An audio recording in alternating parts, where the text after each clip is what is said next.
नमस्कार फ्रेंड्स। दोस्तों, आप सभी का स्वागत है आपके अपने यूट्यूब चैनल पे। Friends, Bihar civil court clerk के मेंस एग्ज़ाम के लिए general knowledge and current affair का यह तीसरा प्रैक्टिस सेट वीडियो है। आज हम प्रैक्टिस सेट नंबर 3 की बात करने जा रहे हैं।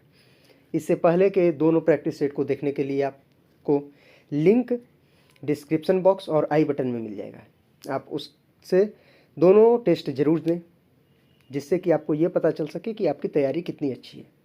आइए फ्रेंड्स, बिना किसी देर के वीडियो को शुरू करते हैं।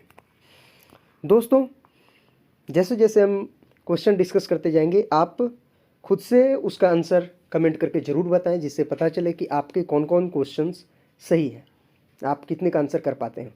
और वीडियो जब ख़त्म हो जाए तो उसके अंत में ज़रूर बताएं कि आपका आज का स्कोर क्या रहा है। आज के इस टेस्ट का कट ऑफ रखते हैं 13, यानी 15 क्वेश्चन में जितने लोग 13 प्लस ला रहे हैं तो आपका ये माना जाएगा कि तैयारी काफ़ी अच्छी है। आइए पहले क्वेश्चन को देखते हैं। पहला क्वेश्चन बहुत ही आसान है। माउंट धौलागिरी यानी धौलागिरी पर्वत किस देश में है? माउंट धौलागिरी किस देश में? तो इसका सही आंसर होगा नेपाल। धौलागिरी पर्वत नेपाल में है। आपको बताते चले फ्रेंड्स कि दुनिया की सबसे ऊंची पर्वत शिखर भी नेपाल में है, जिसका नाम है माउंट एवरेस्ट। कमेंट करके आप लोग ये बताएं कि माउंट एवरेस्ट की ऊंचाई कितनी है। हमारा दूसरा फ्रेंड्स है, थाडो जनजाति मुख्य रूप से किस राज्य में निवास करती है? थाडो जनजाति यानी थाडो ट्राइब्स किस राज्य में है?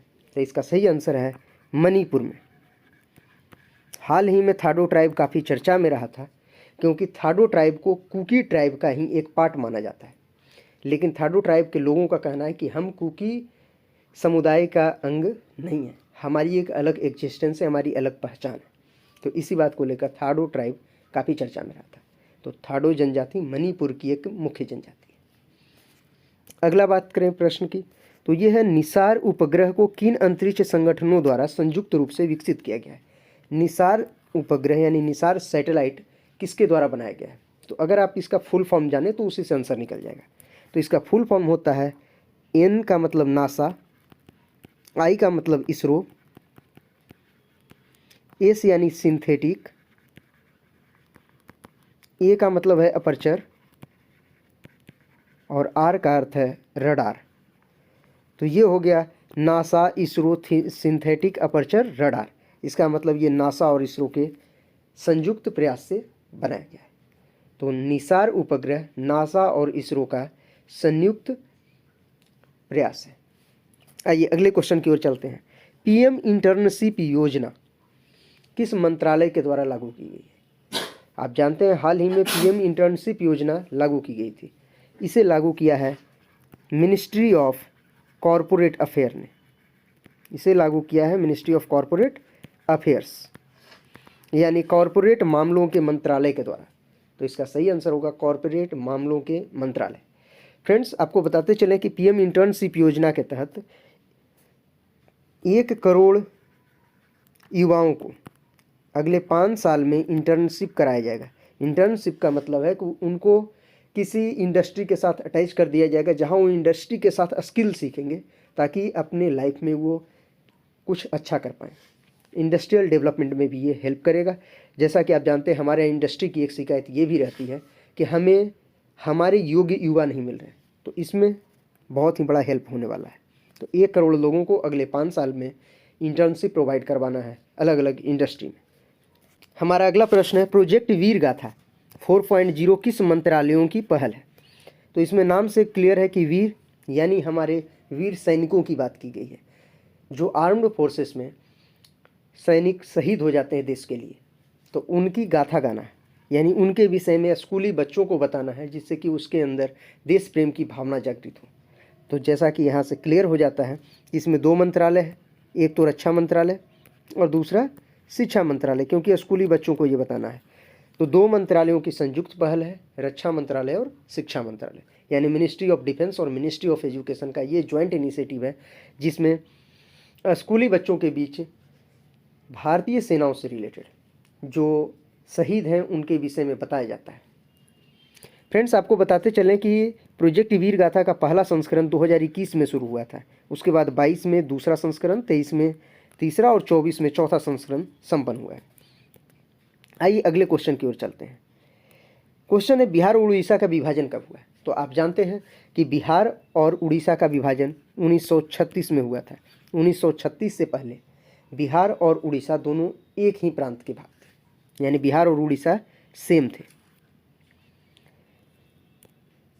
अगला क्वेश्चन हमारा है पूर्वी मध्य रेलवे क्षेत्र का मुख्यालय कहाँ स्थित है?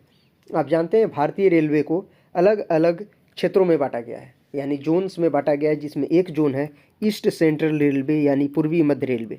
इसका मुख्यालय है हाजीपुर वैशाली में। इसका मुख्यालय हाजीपुर शहर, जो कि वैशाली डिस्ट्रिक्ट बिहार में। हमारा अगला क्वेश्चन है बिहार का शोक किसे कहा जाता है? तो इसका सही आंसर होगा कोसी नदी। बिहार का शोक कहा जाता है कोसी नदी को। कोसी नदी अपना मार्ग अक्सर बदलते रहती है, जिसके वजह से ये उत्तरी बिहार में काफ़ी ज़्यादा भयावह बाढ़ लाती है। इसके वजह से इसे बिहार का शोक कहा जाता है। फ्रेंड्स, हमारा अगला प्रश्न है सौरमंडल में किस ग्रह को भोर का तारा कहा जाता है? तो इसका सही आंसर होगा शुक्र को। शुक्र यानी वीनस। वीनस को भोर का तारा यानी मॉर्निंग स्टार और सांझ का तारा भी इसे ही कहा जाता है, यानी इवनिंग स्टार। तो शुक्र को मॉर्निंग स्टार और इवनिंग स्टार दोनों ही बोलते हैं, यानी भोर का तारा और सांझ का तारा। हमारा अगला क्वेश्चन है भारतीय संविधान के जनक के रूप में किन्हें जाना जाता है? तो ये बहुत ही आसान सवाल है।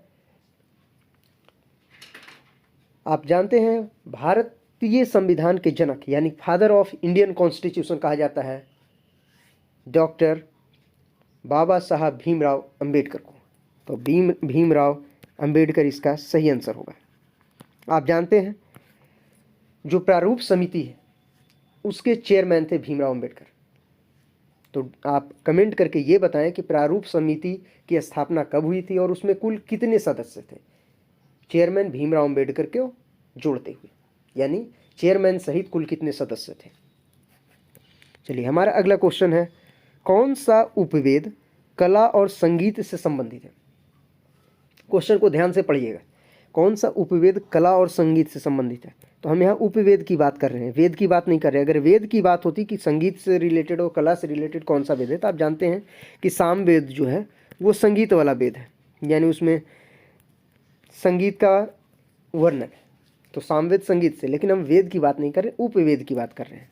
जैसे उपवेद में आप जानते हैं एक धनुर्वेद होता है, आयुर्वेद है, ये सब उपवेद है। तो इस तरह से कौन सा उपवेद है? तो इसका सही आंसर होगा गंधर्व वेद। गंधर्व वेद। चलिए अगले क्वेश्चन की ओर चलते हैं। नीली क्रांति मुख्य रूप से किस उत्पाद का उत्पादन बढ़ाने पर केंद्रित है? नीली क्रांति यानी ब्लू रिवॉल्यूशन, ये किससे रिलेटेड है? तो ये मछली से रिलेटेड है। नीली क्रांति का संबंध मुख्यतः मछली के उत्पादन से बढ़ाने से। अगला है फिकी, FICCI। फिकी का फुल फॉर्म क्या है? तो इसका सही आंसर होगा federation of Indian chambers of commerce and industries. इसका सही आंसर हो जाएगा federation of Indian chambers of commerce and industries. Full form थोड़ा लंबा है, बट ध्यान में रखेंगे, इस तरह के फुल फॉर्म पूछे जाते हैं एग्जाम में। अगला है डेसिबल किसकी इकाई है? बहुत ही आसान सवाल। इसका सही आंसर होगा ध्वनि। ध्वनि की तीव्रता मापने के लिए डेसिबल का यूज किया जाता है, यानी साउंड की इंटेंसिटी को डेसिबल में मेजर करते हैं। हमारा आज का आखिरी सवाल है मानस बाघ अभयारण्य कहाँ है? यानी मानस बाघ अभयारण्य किस राज्य में है? तो इसका सही आंसर होगा असम में। असम में मानस बाघ अभयारण्य स्थित है। फ्रेंड्स, आपको बताते चले असम से रिलेटेड कुछ राष्ट्रीय उद्यान यानी नेशनल पार्क या अभयारण्य और बाघ अभयारण्य के विषय में। तो नाम खाली याद रखेंगे। पहला है काजीरंगा। काजीरंगा अनेकों बार एग्जाम में पूछा गया है। दूसरा है नामेरी, नामेरी राष्ट्रीय उद्यान, काजीरंगा राष्ट्रीय उद्यान। अगला है ओरांग राष्ट्रीय उद्यान। अगला है देहिंग पटकई राष्ट्रीय उद्यान, देहिंग पटकई राष्ट्रीय उद्यान। और है अगला डिब्रू सैकोवा राष्ट्रीय उद्यान, डिब्रू सैकोवा राष्ट्रीय उद्यान यानी डेब्रू सैकोवा नेशनल पार्क। तो ये 5 इंपॉर्टेंट नेशनल पार्क जरूर याद रखेंगे, डेहिंग पटकई, काजीरंगा, डिब्रू सैकोवा, नामेरी, ओरांग और मानस। तो इसके साथ ही आज का ये सेट नंबर 3 खत्म होता है फ्रेंड्स। आप ज़रूर बताएं कमेंट करके कि आपके कुल कितने क्वेश्चंस सही हुए हैं 15 क्वेश्चन में।